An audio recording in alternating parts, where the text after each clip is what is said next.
Why is China targeting for a takeover one of the most iconic names in American financial media? And why is Biden's Treasury Department just letting it happen? Now, last August, Forbes came to a business cooperation agreement to be acquired by a Chinese company called Magnum Opus.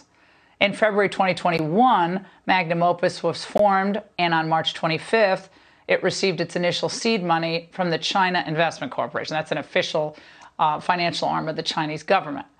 Well, 2 days after receiving its money from CIC, Magnum Opus met with Forbes representatives. Now, if that wasn't bad enough, the SEC proxy statement on Magnum Opus states, PRC governmental authorities may seek to intervene or influence such companies' operations at any time that the government deems appropriate to further its regulatory, political, and societal goals.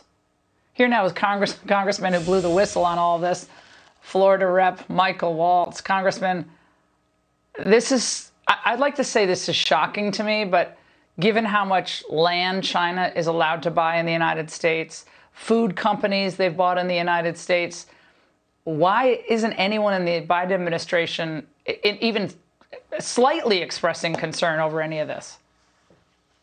Well, Laura, as you know, the Chinese Communist Party seeks to replace the United States as a global leader, but they're doing it by compromising every aspect of American society. They've done it with Wall Street, with Hollywood, with the sports industry, with our politics, with academia, and now they're going after media, and they're doing it through acquisition. And the thing is, the Treasury Department has the power to stop it. And so the explanation I'm demanding is one, are you investigating it under CFIUS, the Committee for Foreign Investment in the U.S., to protect our critical infrastructure, like telecommunications and media, or Secretary Yellen of the Treasury Department, are you not investigating it, and why? Well, at this point, it's going to be either capitalism, Congressman, or the Chinese way of doing business, which is filled with controls, demands for certain speech, to block certain speech. And it's not like their goal is to let the United States continue to go along its merry way and have a strong economy again and do all the things we did under Trump. That's not what they want. They want to sow doubt in the capitalist system. And that's what the goal is. Forbes would be a great way to do that. No, that's absolutely right. And they have what's called elite capture.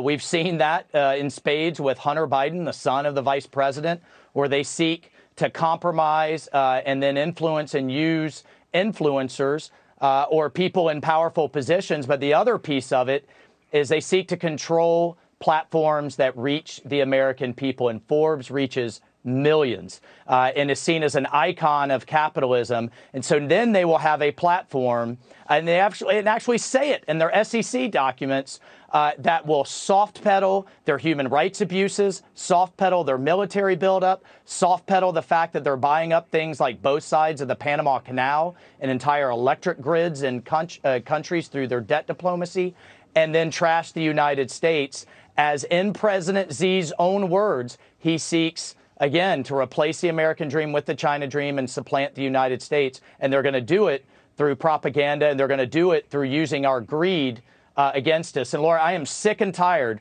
of these corporations selling out, lecturing us about social justice, and then selling out. And that next hypersonic missile that's going after an American aircraft carrier, it should say provided and bought by Larry Fink of BlackRock and Wall Street and all of them. And we have got to stand up and call it out, and enough is enough. You bet. And speaking of BlackRock, apparently, although some financial institutions are being spooked, Congressman, by these lockdowns, they're shocked that you have a month-long lockdown in Shanghai of 26 million people.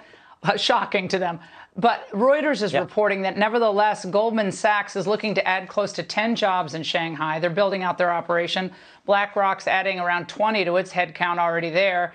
And the industry's growth moves resulted many bankers, traders, fund managers at the same time are moving from Hong Kong to other centers to Shanghai. But those dreams now appear to be in peril as some of these other companies are picking up and moving over to Hong Kong, where there's no freedom as well. Yeah. But you would think that Goldman and BlackRock at some point would put their money where their mouth is. This is what happens when you make a deal with the dictatorships and a deal with the devil. How about we defund dictatorships? And how about a little bit of corporate patriotism at the end of the day? But they sow what they reap on this one, Laura. Congressman, thank you. We'll be continuing to follow it.